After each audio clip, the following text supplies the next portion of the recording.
안녕하세요. 시내가 책방입니다. 저는 책방지기 한 걸음씩입니다. 오늘은 이어령님의 소설로 떠나는 영성순례를 들고 왔습니다. 소설로 떠나는 영성순례는 2013년 소설로 찾는 영성순례라는 제목으로 5차례에 걸쳐 강의한 내용을 다듬고 보완해서 엮은 책이라고 합니다. 일반 대중을 대상으로 이루어진 강연이기에 살가운 표현과 비근한 예를 들어 알기 쉽게 설명하였습니다. 문학평론가이자 언론인, 에세이스트, 시인, 소설가 등 다양한 직함을 가지고 있는 저자 이어령은 이 책에서 근본주의로 흐르기 쉽거나 그와 반대로 신비주의에 빠질 우려가 있는 영성의 문제를 문학적 시각에서 참신하게 풀어내어 이어령만이 할 수 있는 문학과 영성 이야기를 들려줍니다. 목차를 보면요. 프롤로그 1. 카라마조프 형제들, 죄인들을 위한 잔치. 2. 말테의 수기, 도시인의 내면 풍경과 생명 찾기. 3. 탕자, 돌아오다, 집을 떠난 사람만이 돌아올 수 있다. 4. 레미제라블, 혁명이냐 사랑이냐. 5. 파이 이야기, 생명이란 이토록 기막힌 것으로 되어 있습니다. 오늘은 프롤로그와 말테의 수기를 정리해서 들려드리도록 하겠습니다. 프롤로그, 소설은 시처럼 아름답지가 않습니다. 음악처럼 신비한 힘도, 드라마처럼 숨 막히는 스릴도 없습니다. 그렇다고 과학처럼 증명할 수 있는 확실한 팩트나 수학처럼 계산할 수 있는 어떤 공식도 가지고 있지 않습니다. 그런데도 소설이 우리를 매혹시키는 까닭은 그것이 바로 거리로 메고 다니는 거울이기 때문입니다. 지극히 사소하고 일상적인 세상살이의 이야기를 통해 우리는 그 삶의 민낯을 볼 수 있습니다. 알면서도 숨기고 있었던 것들, 자신도 느끼고 생각하고 있었지만 차마 용기가 없어 말하지 못한 것들을 소설을 통해 우리는 체험하고 확인합니다. 영성이라고 하면 누구나 신비한 것을 생각합니다. 범속한 이야기가 아닌 환상, 신화나 전설 같은 옛날 이야기에서나 만나볼 수 있는 것으로 착각합니다. 더욱이 우리가 살고 있는 합리주의 세계, 과학이 지배하는 문명 안에서는 이성은 있어도 영성은 찾기 힘듭니다. 그런데 놀랍게도 오늘날 우리 앞에 나타나는 영성의 체험은 스테인드 글라스의 성당 안 혹은 미술관의 전시실이 아니라 오히려 지극히 산문적인 소설을 통해서 이루어질 수 있습니다. 옛날 성자들이 꽃밭이 아니라 사막에서 영성을 얻을 수 있었다면 오늘의 사막은 어디에 있겠습니까? 바로 저 소설의 무대인 도시의 아스팔트 거리일 것입니다. 오후 5시의 그림자라는 말을 아십니까? 도시에 사는 사람들은 아침에 수염을 깎고 직장으로 나갑니다. 어제 하던 일과 똑같은 업무를 반복하고 100번이나 1000번이나 앉았다가 일어서는 그 의자 위에서 세상 일을 바라봅니다. 그러나 퇴근 시간 오후 5시가 되면 아침에 깎았던 수염이 자라 그 까칠한 자국에 엷은 그림자가 집니다. 그것이 도시인들이 겪는 하루의 변화입니다. 모험도 열정도 아무런 기적도 아닌 하루의 이야기 속에 드리운 그림자일 것입니다. 하지만 놀랍게도 소설은 오후 5시의 그림자 속에서 집으로 돌아가는 오디세우스의 긴 항해와도 같은 이야기, 그리고 그 이야기 끝에서 인간의 힘으로는 보지 못한 영성의 세계를 찾게 됩니다. 대체로 소설은 오후 5시의 그림자 속에서 자라고 진화합니다. 영웅처럼 보이는 장발장도 빵을 훔치는 중도둑 이야기이고 장미 가시에 찔려 죽었다는 릴케라 할지라도 그의 말테의 수기는 요오드 포름과 튀긴 감자 냄새가 풍기는 파리의 거리 이야기입니다.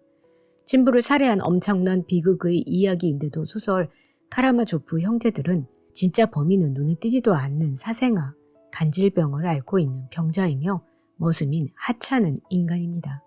장소도 큰 궁정이나 요란한 전쟁터가 아니라 시골 마을의 작은 암자, 소도시의 재판소와 뒷골목 주막입니다. 성경에서 가져온 기적 같은 이야기라도 일단 소설이 되면 왜소하기 짝이 없습니다. 돌아온 탕자를 맞이하는 아버지의 입장에서 전개되는 이야기가 아니라 거꾸로 집을 나간 탕자의 시각에서 펼쳐지는 이야기로 바뀝니다. 소설에 왜 작은 것을 뜻하는 소자가 들어갔는지 알만합니다. 모두가 소인들의 이야기입니다. 밀랍과 깃털로 날개를 만들어 자신을 가둔 섬에서 탈출하는 다이달로스의 이야기가 신화라 한다면 그의 아들 이카로스가 너무 높이 날다가 날개의 밀랍이 녹아 땅으로 추락하는 이야기는 소설인 것입니다. 신화의 주인공들은 신이고 전설의 주인공들은 영웅이요 장사들입니다. 중세 로망의 주인공 역시 왕이고 기사들입니다. 하지만 근대 소설의 주인공은 바로 담 너머에 살고 있는 이웃 사람들, 그도 아니라면 술 주정꾼, 간질 환자, 장애인, 그리고 홈리스들일 것입니다. 그렇기 때문에 리오타르의 말처럼 큰 이야기가 사라진 오늘날 같은 사회에서는 작은 이야기들 속에서 우리는 잃어버렸던 영성의 세계와 만날 수가 있습니다. 서사시의 영웅 오디세우스가 우리가 사는 이 도시에 오면 그가 겪는 오디세이는 직장에서 집으로 돌아가는 모험당 오후 5시에 그림자로부터 시작되는 표류기가 될 것입니다. 이 책에서 다루는 5편의 소설을 읽으면서 우리는 영성의 세계, 신앙의 세계, 신의 세계를 엿볼 수 있습니다. 문학 작품 자체는 하나님도 영성도 아니지만 이것을 통해 볼 수는 있습니다. 바깥에 있는 사람은 안에서 이루어지는 결혼잔치의 장면을 몇 초 안 되는 사이에 살짝 엿볼 수 있다는 말이죠. 그것이 시이고 문학이고 이 5편의 소설입니다. 그러면 그 순간이란 것이 너무 짧기 때문에 그것을 조금 확대시키고 좀 더 느리게 만들고 좀 더 넓게 보여주려고 애쓴 것이 이 책입니다. 보통 사람은 그 순간이 너무 짧고 은은해서 뭔가 이상하다고만 느낄 뿐 무슨 일이 벌어지는지를 모를 수 있습니다. 때문에 이 책에서는 5개의 문, 잠깐 열린 그 틈을 비교적 분명하게 재현하려고 했습니다. 줄거리 없어도 음악의 한 토막, 함성의 짧은 폭발음, 그리고 찰나의 냄새와 같은 지극히 순간적인 체험을 통해서 우리는 자신이 그 연회장에 있었던 것 같은, 또 언젠가는 내가 그런 연회장에서 삶의 기쁨과 영원한 빛과 생명을 얻을 수 있으리라는 어떤 믿음 같은 것을 찾아낼 수 있습니다. 그것이 이 책에서 말하려는 것입니다. 설명할 수 있는 것을 설명하는 것이 과학입니다. 빅뱅도 설명할 수 있고 숫자로 증명할 수 있어요. 그런데 문학은 설명할 수 없는 것을 설명하는 것입니다. 설명할 수 있는 것이 아니라 설명할 수 없는 것, 그러니까 신이라든지 사랑이라든지 경험해보지 못한 것들도 이야기하잖아요. 아무리 신앙심이 깊은 크리스천이라도 일상의 세계에서 기도의 세계로 들어가고 기도의 세계에서 영성의 세계로 들어가는 데는 문학적 상상력이나 시인이나 예술가의 마음이 필요합니다. 그렇지 않고서는 그야말로 가나의 결혼식에 초대받지 못하는 것이고 맹물이 포도주가 되는 기적을 믿을 수가 없는 것이지요. 그러니까 예수님은 시인에 가장 가깝고 그 일생은 소설가의 어떤 작품보다도 탁월한 인간이 가질 수 있는 최고의 드라마예요. 그러므로 우리는 이 소설들을 통해 풍부한 영성의 체험을 누릴 수 있습니다. 기도를 통해서, 신앙을 통해서, 또는 신학의 언어를 통해서는 절대 경험할 수 없는 어느 한 면을 맛볼 수 있습니다. 이것이 없으면 공허합니다. 기독교 바깥에 있는 이들에게 말하는 언어도 공허할 수밖에 없습니다. 왜냐하면 우리는 과학의 시대를 살고 있기 때문입니다. 과학이 종교를 대신할 만큼 발달한 시대에 근대 교육을 받은 이들을 상대로 이야기하다 보면 크리스천 자신도 초월의 세계에 관한 자신의 말이 공허해지는 것을 느끼게 됩니다. 하지만 소설을 통해서 이야기할 때는 마치 자기 자신의 이야기인 양 실감 있게 이야기할 수 있을 것입니다. 그리고 특히 시적인 감수성과 상상력이 부족하다고 느끼는 분들에게는 이 소설들이 큰 축복일 수 있습니다. 자신이 직접 경험하지 못한 일들을 이 작품들을 통해서 간접 체험할 수 있기 때문입니다. 말테의 수기. 제 인생에서 한 권의 책을 꼽는다면 바로 릴케의 말테의 수기입니다. 릴케가 1910년 발표한 이 작품은 덴마크 귀족 출신의 젊은 시인 말테가 파리에서 죽음과 불안에 떠는 영락한 생활을 하면서 쓴 수기 형태의 글로서 통일된 줄거리가 없습니다. 파리의 생활, 죽음, 시인과 고독, 소년 시절의 회상, 사랑, 신, 탕하의 전설 등 71개의 단편적인 패러그래프로 이루어져 있습니다. 하지만 전체적으로는 하나의 통일된 견해, 즉 인간이란 무엇인가, 인생이란 무엇인가에 대한 진지한 물음이 관통하고 있죠. 말테의 수기가 오늘까지도 오해되는 까닭은 이 작품에 소설이라는 이름을 붙여놓은 것이 한몫합니다. 소설이라면 사건을 찾아야 하는데 이 작품은 전혀 사건이 없습니다. 말테의 수기를 소설이라고 부르는 것은 대개 학자들이지요. 릴케 자신도 그냥 산문 작품이라고 말 뿐입니다. 수기잖아요. 소설에 플롯도 없고 물론 주인공 말테가 나오긴 하지만 일테면 여자 문제라던가 이렇다 할 사건이 전혀 없어요. 하지만 그 대신 이미지를 쫓아가다 보면 기가 막힙니다. 마치 앞에 나온 테마를 받아 변주하는 푸가나 1악장의 모티브가 4악장에서 다시 나오는 소나타처럼 치밀하게 짜여져 있습니다. 이 작품에는 몇 개의 키워드와 이미지가 서로 물고 물리면서 이어지는데 그것을 조금만 쫓아 읽어봐도 무척 재미있습니다. 오늘 말테의 수기를 읽는 것은 이야기가 깊숙이 잠들어 있는 영혼들, 누군가가 깨우면 눈 뜨고 일어서는 가장 아름다운 영혼들을 만나보는 여행입니다. 그런데 이건 참 드문 일입니다. 대개 문학 연구하는 사람은 문학을 생산하는 사람, 창조하는 사람과는 달리 상상력과 감성이 부족하기 때문입니다. 생명을 아는 인간과 생명을 그냥 소비하고 사는 인간, 두 부류의 사람이 있다면 적어도 생명이 뭔지를 아는 사람은 말테의 수기를 읽다가 아, 이런 게 삶이구나 하고 뭔가 찡하게 오는 느낌을 받을 것입니다. 어렸을 때 고기 잡는 아이들을 따라 처음 개울에 들어갔던 일이 기억납니다. 제가 붕어를 잡지 못하고 다른 아이들은 잡은 것에서 하나를 달라고 해서 만져봤는데 탁 잡으니까 붕어가 퍼드득해요. 털 덜 낸 짐승은 아무리 잡아도 생명이 덜 느껴집니다. 하지만 물고기는 알몸이고 생명이 비늘에 다 노출되어 있기 때문에 잡는 순간 퍼드득하는 게 나한테 오는 거예요. 그게 생명이에요. 내가 생명을 만져본 곳이지요. 우리는 일평생 살면서 아주 가까운 사람이 죽거나 아주 슬픈 영화를 보거나 정말 좋은 문학 작품을 볼 때 가슴이 찡해오는 얼마 안 되는 시간을 경험합니다. 저는 이것을 얼음이 쪼개진 틈으로 비유합니다. 얼음이 꽝꽝 얼었는데 자세히 보면 금이 가서 쩍 갈라진 틈새가 있거든요. 생명도 마찬가지예요. 강물에 꽝꽝 얼어붙었는데 거기에 금이 가서 만들어진 틈, 살다 보면 그런 틈에 빠집니다. 그게 생명이에요. 그러니까 오늘 말테의 수기를 읽는 것은 그저 문학 작품을 읽으라는 게 아니라 우리 일상 속에서 굳은 살에 박여 아무리 만져도 느껴지지 않는 그 생명을 라이너 마리아 릴케의 손을 통해서 긁어보자는 것이지요. 외면의 사건이 아니라 우리 자신의 내면에 감춰진 삶을 언어의 자기 공명장치로 찍은 것이기 때문입니다. 말테의 수기는 겉모습을 카메라로 찍은 것이 아니라 MRI로 내면을 찍은 것입니다. 사건이 없고 이 사람이 캐릭터가 응시하는 시선일 뿐인데 그게 누구면 어떻습니까? 보통 소설은 비디오 카메라로 찍은 것이지만 말테의 수기는 우리의 뇌를 찍은 것이기 때문에 이것이 누구 뇌인지 아느냐 하는 질문은 별 의미가 없다는 말씀입니다. 여기 나오는 이야기는 외부의 이야기가 아니라 누구라고 할 것도 없이 전부 내부로 들어간 것입니다. 지금까지의 소설이 모두 외과 수술이라고 하면 이 작품은 내과 수술입니다. 우리의 내장을 그렸기 때문에 거기에는 이씨 내장이냐 김씨 내장이냐 하는 꼬리표가 붙지 않습니다. 영혼, 생명에는 내 생명과 네 생명, 내 영혼과 내 영혼이 없습니다. 말테의 수기에서 가장 중요한 테마가 되는 것은 파리라는 도시입니다.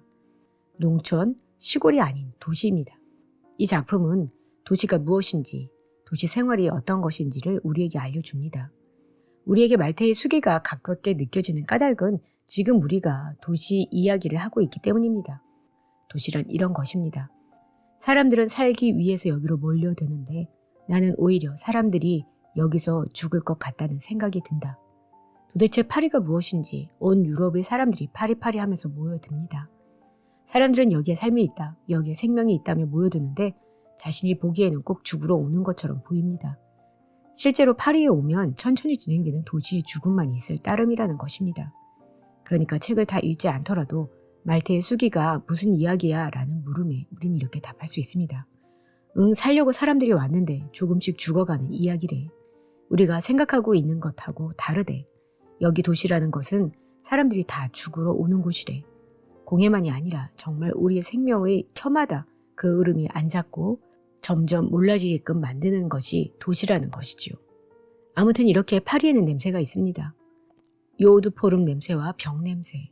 요오드포름은 아픈 사람이 바르죠. 그리고 매일매일 먹는 감자튀김의 냄새. 감자는 하층민이 먹는 거예요.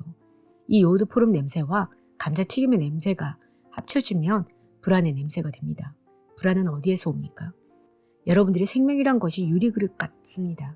깨지기 쉬운 물건을 호주머니에 넣고 다니면 뭐래도 불안하지요. 파리는 죽음의 도시이기 때문에 깨지기 쉬운 유리병 같은 것이기 때문에 항상 불안이 따릅니다. 늘 도시에는 스트레스가 쌓입니다. 그만큼 생명과 멀고 생명이 위험한 것이지요. 말테는 묻습니다. 생명은 이렇게 대단한 것인데 요즘 생명이라는 것은 어떤가? 과거에는 각자가 제 얼굴을 가지고 자기 죽음을 가졌습니다.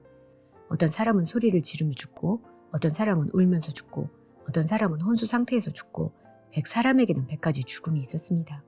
그런데 공장 같은 병원에서 오늘날 죽어가는 사람들은 사망 진단까지 똑같은 코스를 거치고 똑같은 죽음을 겪는다는 것입니다. 사건조차 되지 못하는 죽음, 그것이 파리라는 말입니다. 죽음이 없는데 무슨 생명이 있겠습니까? 교회는 왜 있는 것입니까? 그래도 교회에 오면 붕어를 맨손으로 잡을 때 느껴지는 파닥파닥하는 생명이 전달되고 죽음이라는 것이 얼마나 소중한 것인지 깨달아야 할 것이 아닙니까? 예수님이 한 사람 한 사람을 위해서 피를 흘려 돌아가셨고 내 아버지 집에 거할 것이 많도다. 그렇지 않으면 너희에게 일렀으리라. 내가 너희를 위하여 거처를 예비하러 가노니 라고 하셨잖아요. 그 죽음의 무게가 얼마나 큰 것입니까? 회당장 야이로의 딸이 죽었을 때 이것이 얼마나 큰 사건이었습니까? 예수님이 달리다굼하고 일으키셨지요. 나사로가 죽었을 때 예수님이 눈물 흘리셨잖아요. 이에 비하면 오늘날의 죽음이라는 것은 아무것도 아닙니다. 교통사고 사망자, 어제는 몇 명, 오늘은 몇 명 하는 통계 숫자에 지나지 않게 되어버렸습니다. 적어도 교회라는 곳은 들어와 보면 생명의 전율을 느끼고 죽음의 냄새를 맡을 줄도 아는 데라야 합니다. 적어도 말테의 수기 첫장 같은 분위기가 있는 교회가 교회지 못자국도 없고 옆구리에 창자국도 없고 산 것도 아니고 죽은 것도 아닌 것이 교회입니까? 아까 이야기한 대로 이 성경 구절이 이사야서 몇 장인지 마태복음 몇 장인지 안다고 해서 그것이 우리에게 구원을 가져다 주지 않습니다. 그 구절 속에 쓰인 말씀이 문제이지요. 이렇게 말테의 수기는 파리의 임산부와 병원이라는 두 개의 테마를 그린 작품입니다. 그러면 말테의 수기가 뭐냐고 묻는 이에게 이렇게 대답할 수 있겠네요. 벽 하나를 사이에 두고 이쪽엔 죽음, 저쪽엔 생명이 있어. 여자로 치면 아이를 뵌 것인데 쌍둥이야. 그게 죽음과 생명이라는 쌍둥이지. 사람들은 모두 쌍둥이를 낳아. 한쪽에선 죽음이 자라고 한쪽에선 생이 자라. 태어나면서부터 사람은 죽는 거야. 1살 때부터. 말테의 수기는 수기입니다. 일기와는 다릅니다. 일기는 자기가 반성하며 자신을 향해 쓰는 글이죠. 하지만 말테의 수기는 자기 자신까지도 자기의 관찰로 내다보면서 물체 속에 들어가 있는 내면의 세계를 끄집어내었습니다. 바깥만 바라보는 사람들에게 바깥의 사물 안에 들어가 있는 내부의 이야기들, 파리의 내부 이야기들을 투시하는 수법을 통해 들려준 것이지요. 물론 이 당시에 표현주의가 발달했기 때문에 사물 하나하나가 이야기하는 것을 바라보고 찍은 것입니다. 오늘의 현실 속에서도 이 작품이 여러분의 생명과 만나는 순간 말테의 수기 속편은 계속해서 쓰이고 있습니다. 그러므로 말테의 테마는 끝이 없습니다. 끝없이 내일로 연장되는 흰 여백의 수기, 쓰여지지 않은 공백이 있을 뿐이죠. 밑도 끝도 없는 사건의 시작도 종말도 없는 하루하루의 수기가 겹쳐져서 영원히 끝이 없는 이야기로 이어지는 것이 바로 말테의 수기입니다. 소설 같았으면 기승전결의 결말이 있겠지요. 하지만 처음에만 한 번 날짜가 나오지 뒤에는 날짜조차 전혀 나오지 않는 시작도 끝도 없는 내면 풍경을 그린 작품이 말테의 수기라는 점을 알아주시기 바랍니다. 외면적 생활에 갇힌 우리가 내면을 탐구하는 시간이 지금 이 시간이 아닌가 합니다. 하늘의 보리가 성당 전체를 그 향기로 채운다는 표현이 있습니다. 말테의 수기의 단어 하나하나가 모든 사람들의 생 전체를 요오드포름, 감자튀긴 냄새로 채울 수 있습니다. 그런데 그 냄새는 벌써 생명과 영성으로 가득 찬 그의 묘지 위에 적힌 장미, 그 순수한 모순의 향기롭고도 역겨운 색다른 향으로 우리의 삶을 채워줄 수 있습니다.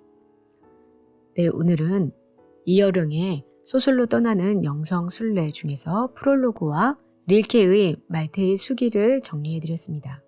다음 시간에는 카라마조프의 형제들을 정리해드리도록 하겠습니다. 그럼 다음 시간에 뵐게요. 안녕히 계세요.